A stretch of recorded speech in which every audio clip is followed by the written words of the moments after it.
আহমেদ বিন হাম্বল রহিমাল্লাহর ছেলেকে তার ছাত্ররা জিজ্ঞেস করছেন যে শেখ, মৃত্যুকে মানুষ কেন অপছন্দ করে?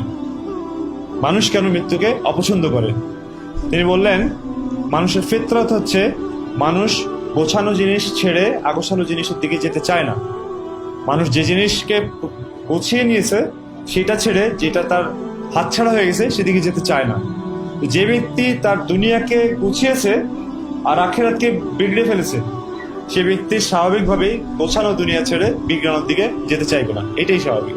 এই জন্য যে লোক জীবনকে বিগড়িয়ে ফেলেছে সেই লোক আখিরাতের দিকে মৌত তার জন্য একটা দুঃসংবাদ।